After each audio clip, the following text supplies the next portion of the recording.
welcome to Friends. I am Avalon. And Sabrina.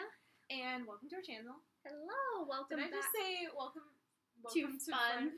I forgot to say too fun. Too fun and friends. It's been a long day. It's been a long week. That's true. It's only Wednesday. We've been getting comments on our videos lately about when we're posting the next video, so we're just going to reiterate that we post every Monday and Thursday, so 2 chapters a week. We do our best to keep up with the 2 chapters a week on Monday and Thursday, and if we can't, then we always put an update on our Instagram page, which you should follow for those updates. We have cute dog videos and fun stuff on there anyway. We have stuff about us and more personal stuff and our dogs and kind of just... I think I posted a cute one of Chewy this morning. Yeah, she posted one of Chewy. I have some of my Chihuahuas, but that's where we have a lot of more quick, up-to-date, real-time information. So if you're ever wondering where's another video, you should check our Instagram page, which is Fun and Friends, just like the name of our channel, all together, one word, no spaces. So check us out, get your updates, so you're not panicking when the next chapter's coming out. Okay. Anyways, thanks for supporting our channel. Oh, we're so excited about these comments. We love it. Keep bringing them. We love the comments. We want to interact with you. So leave comments below. Down there. Okay, chapter 11. We forgot to do our theory board. We will do that next time. We will. When we have some extra time. We've had a busy week. So we're getting it together. Anyways, by the way, update. She's doing much better. Her ankle's doing better. I have a doctor's appointment on Friday just to try and get into orthopedics. But yeah. And I have a dentist appointment tomorrow because my tooth broke yesterday. I didn't know that. It just happened yesterday. It's my back molar, so it really hurts. So I have to get a filling done tomorrow morning. So I'm like. Not a good week either. Got her. Was that at the Super Bowl party? No, it was the day before actually. When it happened. But my orthodontist is closed on the weekends. Anyways. Back to the channel. We're not going to have a whole conversation about that right now. Anyways. Update. We're on chapter 11. So recap. That's what I meant. Yes. Not update. Recap. Chapter 10. Actually, do you want to go through? I don't quite remember what happened. They're starting to blur. Let's see here. We should probably have looked back at that. Should we pause and look back? No, it's okay. Okay. It's okay. They might want a little update too. Yeah. A little refresher. I think it was more of Elena and the old lady talking to each other, I feel. Oh, no, it was... Mostly her diary. She was putting a diary quote about how her and Stefan are keeping it on the down low a little bit. Yeah. And now he's loved her from the very first day that he laid his eyes on her. Mm-hmm. And then it was kind of funny because she was writing in class and the teacher caught her. Kept catching her and she kept trying to hide it that she was writing. The teacher started reading part of it. Yeah, and then was like, oop, this is a little risque. We're just not going to do that right now. And so he stopped. And yeah. Oh, and they were working on the haunted house. Oh, yeah, the haunted house for the school, and they were in the gymnasium, and it was after hours, and they were locked in there, so you could only get out if you were at the inside. So one person had to stay on the inside to let the other girls back in because they left to go get something or check on something, and then all of a sudden something or someone was in the gymnasium in the dark with her. I'm guessing it's Damon. Yeah, well, he was talking to her. Yeah. It was a he. It was a boy. And it was freaking her out. It was freaking her out, and I think it's Damon. And then she had, some weird urge to kiss him, I think, if I remember right. Yeah, I feel like he hypnotized her to kiss him, and she completely forgot about Stefan. That flipped her out. Yeah. She forgot about Stefan. She wanted to kiss this other guy so badly. And just, yeah. Yeah. Okay, I think we're caught up. Okay. Chapter 11. Are you sure? Are you sure? Are you positive? Yes. Okay. Yes. Chapter 11. Elena stumbled down the dim corridor, trying to visualize what was around her. Then the world suddenly flickered into brightness, and she found herself surrounded by familiar rows of lockers. Her relief was so great that she almost cried out. She never would have thought she would be so glad to see. She stood for a minute, looking around gratefully. "Elena, what are you doing out here?" It was Meredith and Bonnie hurrying down the hall towards her. "Where have you been?" she said fiercely. Meredith grimaced. "We couldn't find Shelby, and when we did find him, he was asleep. I'm serious." She added Elena's incredulous look. "Asleep. And then we couldn't get him awake. It wasn't until the lights went back on that he opened his eyes. Then we started back to you." "But what are you doing here?" Elena hesitated. "I got tired of waiting," she said as lightly as she could. "I think we've done enough work for one night. Anyway." "Now you tell us," said Bonnie. Meredith said nothing, but she gave Elena a keen, searching look. Elena had that uncomfortable feeling that those dark eyes saw beneath the surface. All that weekend and throughout the following week, Elena worked on plans for the haunted house. There was never enough time to be with Stefan, and that was frustrating. But even more frustrating was Stefan himself. She could sense his pain for her, but she could also sense that he was fighting it, still refusing to be completely alone with her. And in many ways, he was just as much of a mystery to her as he had been when she first saw him. He never spoke about his family or his life before coming to Fells Church, and if she asked any questions, he turned them aside. Once she asked him if he missed Italy, he was sorry that he'd come here, and for an instant his eyes had lighted, the green sparkling like oak leaves reflected in a running stream. "How could I be sorry when I have you here?" he said, and he kissed her in a way that put all inquiries out of her mind. In that moment, Elena had known what it was like to be completely happy. She'd felt his joy too, and then when he pulled back, she had seen that his face was alight with the sun, as if the sun shone through it. "Oh, Elena," he whispered. The good times were like that, but he had kissed her less and less frequently as of late, and she felt the distance between them widening. That Friday, she and Bonnie and Meredith decided to sleep over at the McCullin. Do you think that's Miss Cullington's or McConnell's? Sounds McConnell's. Okay, we're going with that. We're going with it. Let's show them. I don't What think that do they're going to you be able to see think? it. McCollins? McConnell's? What do you think? Tell us Tell in the us in the comments. comments. For right now, I'm going to go with McConnell's. We'll go with McConnell's. Yeah, let us know if we're wrong. The sky was gray and threatening to drizzle as she and Meredith walked to Bonnie's house. It was unusually chilly for mid-October, and the trees lining the quiet street had already felt the nip of the cold winds. The maples were a blaze of scarlet, while the ginkgos were a radiant yellow. Bonnie greeted them at the front door. "Everybody's gone. We'll have the whole house to ourselves until tomorrow afternoon when the family gets back from Leesburg." She beckoned them to come inside, grabbing the overfed Pekingese that had been trying to get out. "No, Yangzi, stay in. Yangzi, no, don't, no!" But it was too late. Yangzi had escaped and was dashing through the front yard, up the single birch tree, where he... Are you thinking of your chihuahuas? Yeah. I am dashing out. Take her! No! Take her! No! Exactly. I know that frustration so well. He yapped shrilly up into the branches, rolls of fat on his back jiggling.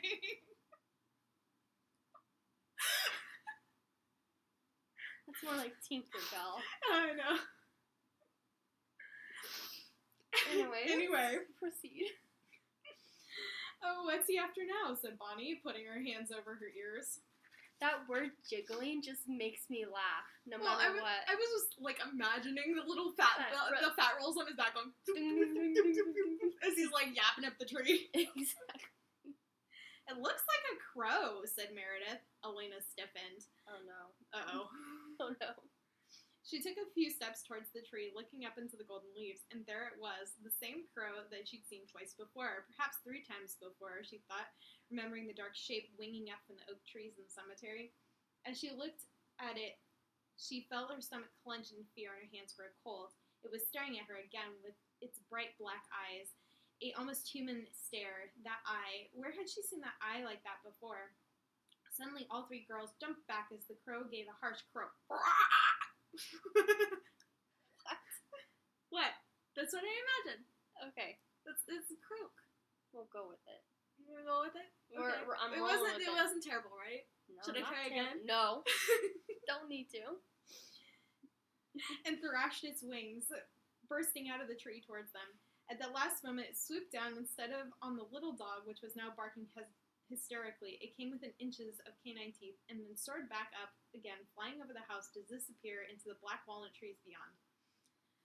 The three girls stood frozen in astonishment. Then Bonnie and Meredith looked at each other, and the tension shattered with nervous laughter. For a moment, I thought it was coming for us, said Bonnie, going over to the outraged Pekingese and dragging him, still barking and yapping, back into the house. So did I, said Elena quietly. And as she followed her friends inside, she did not join in the laughter. Once she and Meredith had put their things away, however, the evening fell into a familiar pattern. It was hard to keep hold of her uneasiness, sitting in Bonnie's cluttered living room beside a roaring fire with a cup of hot chocolate in her hand. Soon the three of them were discussing the final plans for the haunted house, and she relaxed. We're in pretty good shape, said Meredith at last. Of course, we spent so much time figuring out everyone else's costumes that we haven't even thought about our own.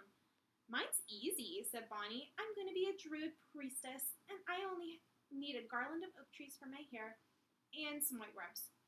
Mary and I can sew one in one night. I think I'll be a witch, said Meredith thoughtfully. All that takes is a long black dress. What about you, Elena? Elena smiled. Well, it was supposed to be a secret, but Aunt Judith is going to go to a dressmaker. I found a picture of a Renaissance gown in one of those books I used for my oral report, and we're going to have it copied. It's Venetian silk, blue ice. It's absolutely beautiful. Sounds beautiful, Bonnie said, and expensive. I'm using my own money from my parents' trust. I just hope Stefan likes it. It's a surprise for him, and, well, I hope he likes it. What's Stefan going to be? Is he helping with the haunted house? Said Bonnie curiously. I don't know, Elena said after a moment. He doesn't seem too thrilled about the whole Halloween thing. It's hard to see him all wrapped up in those torn sheets and covered in fake blood like the other guys, agreed Meredith. He seems, well, too dignified for that. I know, said Bonnie. I know exactly what he can be, and he'll hardly have to dress up at all. Look, he's foreign, he's sort of pale, he has this wonderful brooding look. Put him in tails, and you've got a perfect Count Dracula.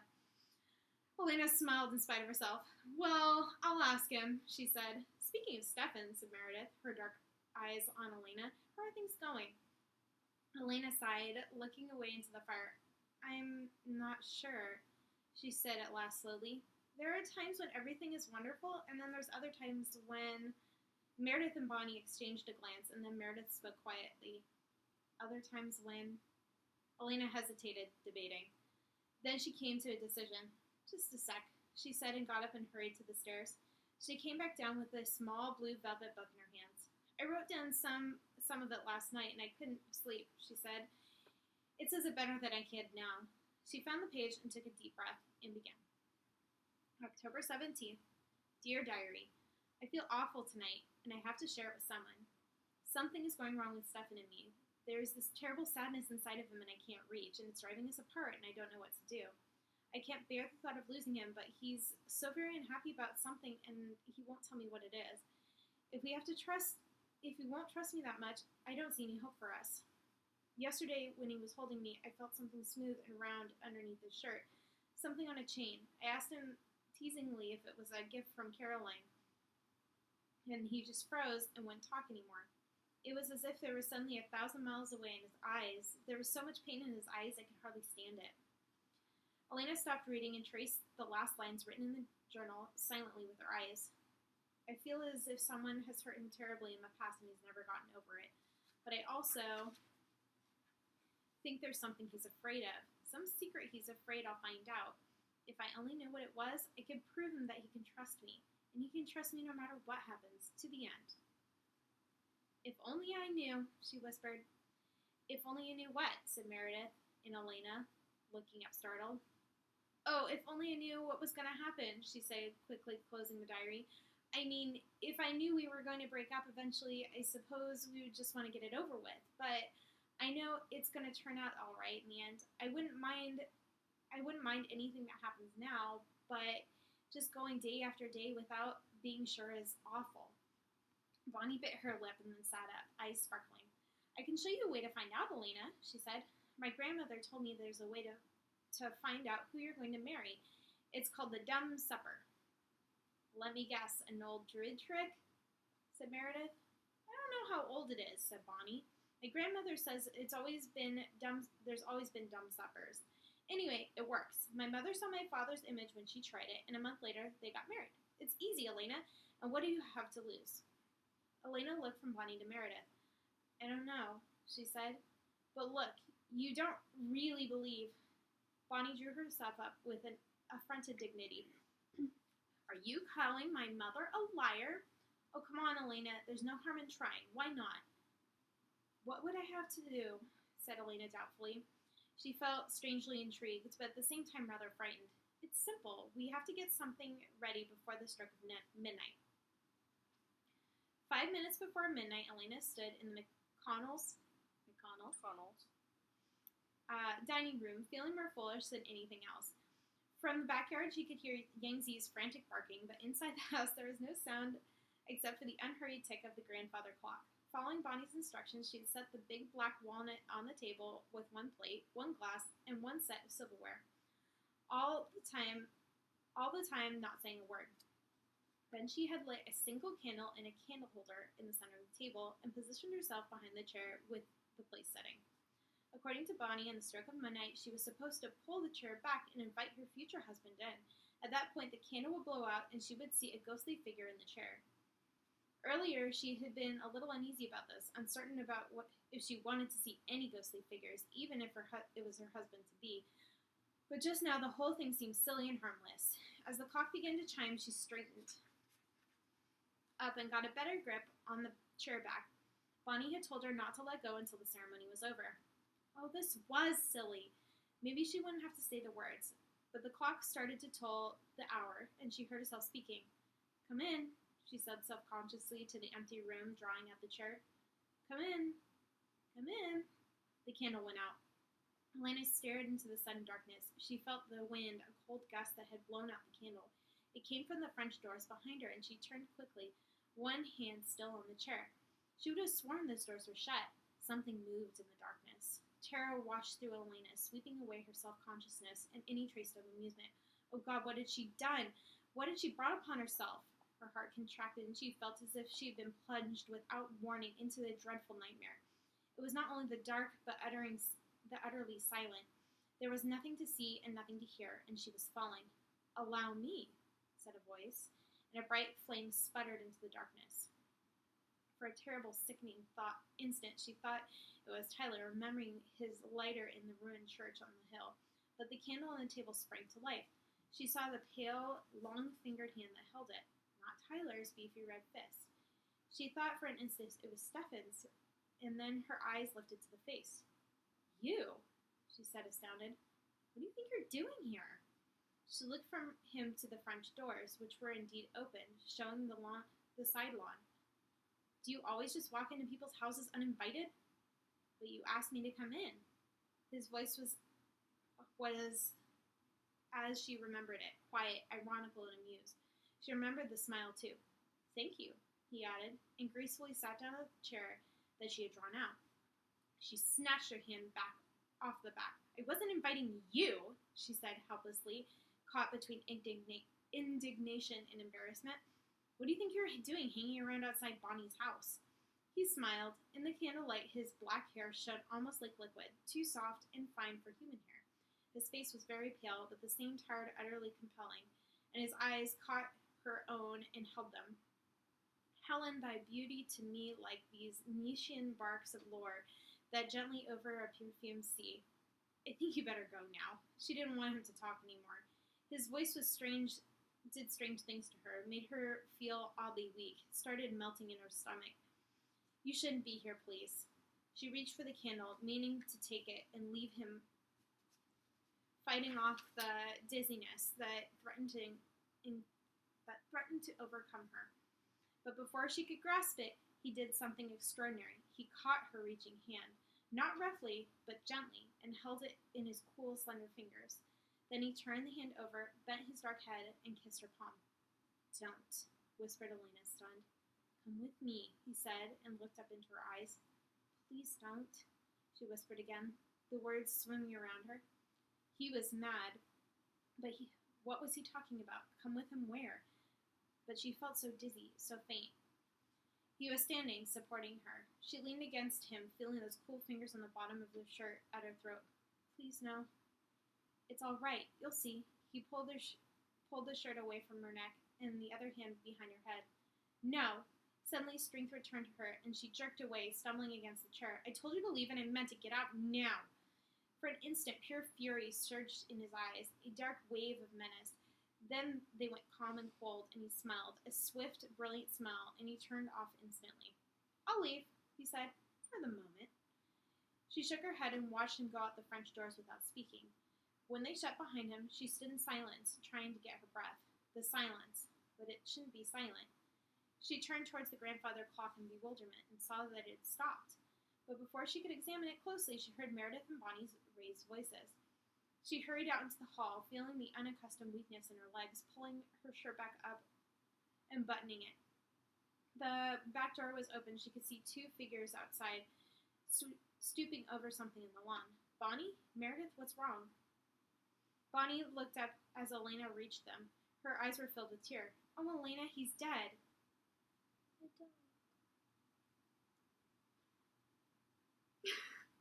Put it away.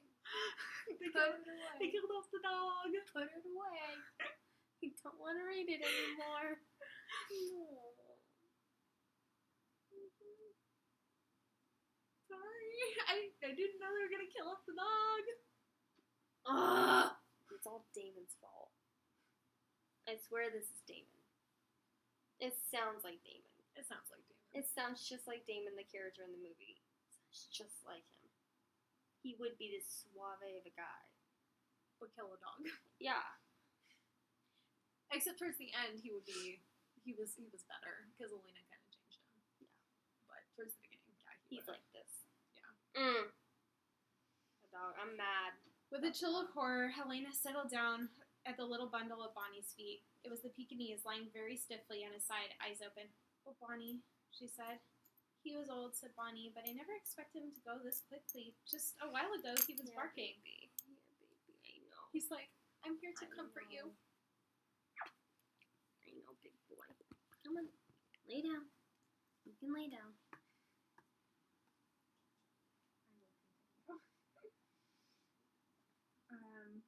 He was old, said Bonnie, but I never expected him to go quickly. Just a little while ago, he was barking. "I think we better go inside," said Meredith, and Elena looked up at her and nodded. Tonight was not a night to be out in the dark. It was not a night to invite things inside either. She knew that now, although she still didn't understand what had happened. It was when they got back in the living room that she found her diary was missing. Stefan lifted his head from the soft velvet neck of the dough. Oh yeah, he's having Issues. Yeah, he's having issues tonight. You're having issues tonight, baby. Buddy, go lay down. Lay down. Lay down. Lay down. Yeah. Has he been doing that all night? When he's anxious about something, he tends to lick, and I vacuumed earlier, so it's gotcha. Anyways, back to the reading. So she found her diary missing. Stefan lifted his head from the soft velvet neck of the dough. The woods were filled with night noises, and he was not sure what had disturbed him. With the power of his mind distracted, the deer roused from its trance. He felt muscles quiver as she tried to get to her feet underneath her. "Go then," he thought, sitting back and releasing her entirely. With a twist and a heave, she was up and running. He's had enough. Fastidious, he licked the corners of his mouth, feeling the canine teeth retract, and blunt, oversensitive as always after the prolonged feed. It was hard to know what was enough anymore. There had been no spells of dizziness since the one beside the church, but he lived in fear of their return. He lived in one specific fear, that he would come to his senses one day, his mind reeling with confusion, to find Elena's graceful body limp in his arms, her slim throat marked with two red puncture wounds, her heart stilled forever. That was what he had to look forward to. The bloodlust, with its myriad of terrors and pleasures, was a mystery to him now. Although he had lived with it every day for centuries, he still did not understand it. As a living human, he did not doubt that how disgusted, sickened by the thought of drinking warm, rich stuff directly from a breathing body.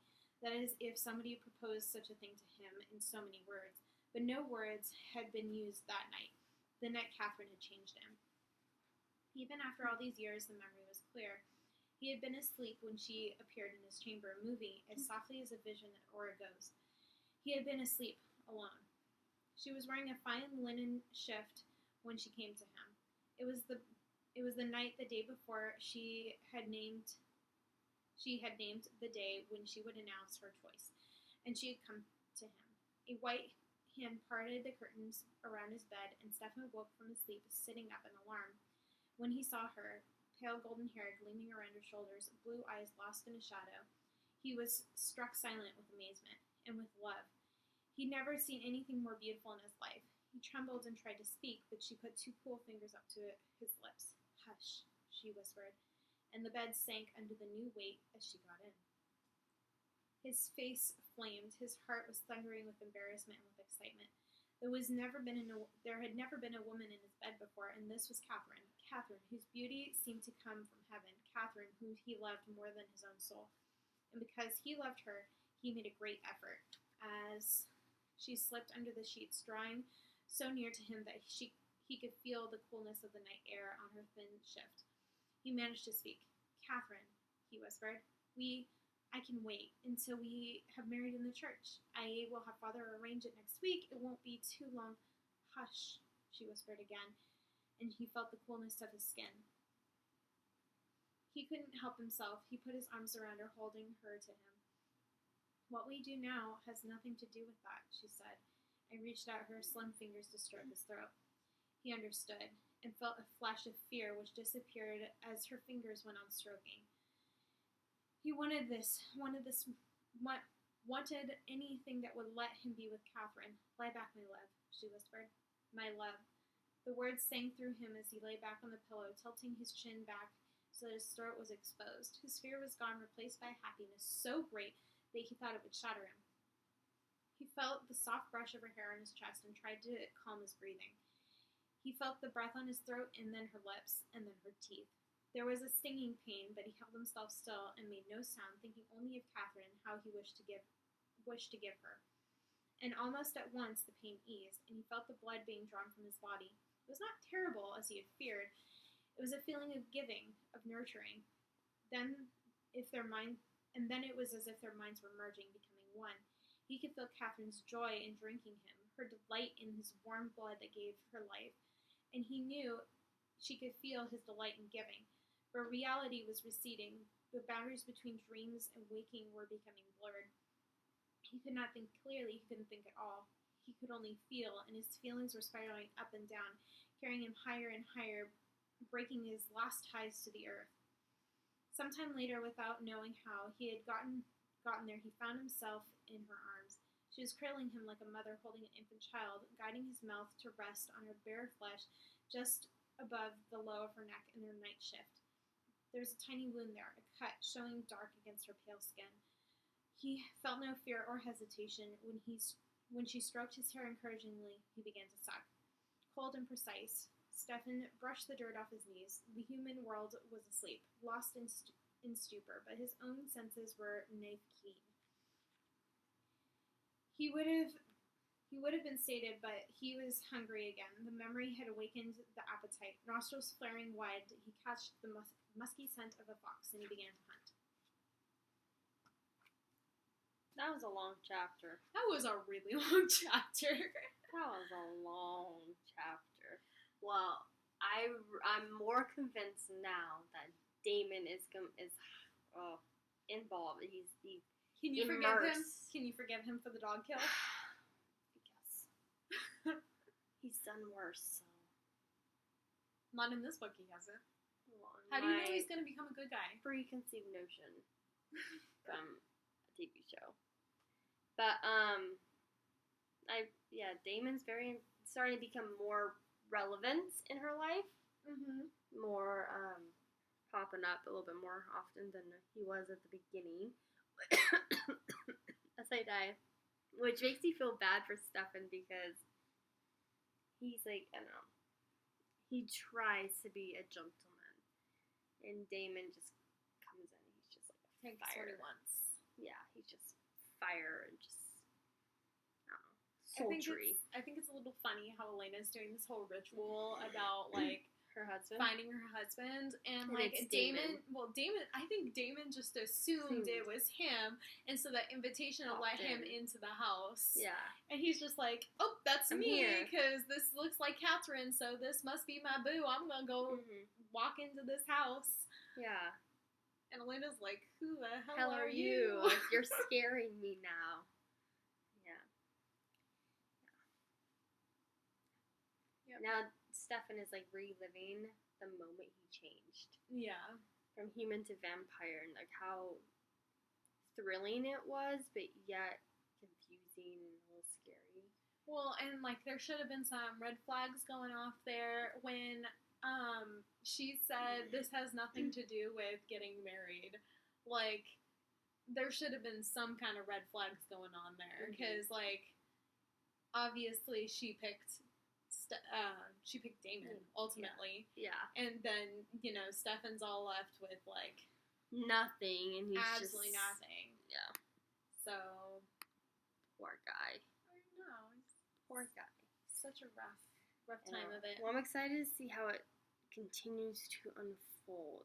I feel like a lot more things are going to get heated as far as, like, emotions, like anger and lust and then, like, happiness and then, like, betrayal is going to come and around. I'm looking forward to the moment that both of the boys meet. Yeah. Yeah, and realize that Elena is Elena and not Catherine. Well, Stefan already knows that, but Damon, I think, is just assuming. It's Catherine. Probably. Yeah. Yeah. Any theories about that crow? I think there's a correlation with the crow and Damon. I do think so. Unless the crow is acting by himself and Damon didn't kill the dog. Yeah, maybe the crow did. Because it needed blood. I don't know. Zombie crows. I don't know. Or the crow is dead now. Yeah, it's a zombie because I want dog blood. I mean, Stefan's off, like, hunting deer and foxes and stuff. What's not to say that, you know? He didn't kill the dog. Yeah, and, like, sucked it dry. Nice midnight snack. Well, I think he would want something more gamey. I don't know. Damon's like, maybe I need some juju juice before I go and start trying to woo my lady. Maybe he did. Needs some, like, what's liquid courage type of thing, but dog version. Not a way to win my heart, let me tell you that. No, not at all. Me either. Yeah, those are all my predictions and whatever. Yeah. Until next time, guys. We'll see you around. Stay Bye. safe. See you guys Be smart. Monday. Yeah, Monday. Bye, guys.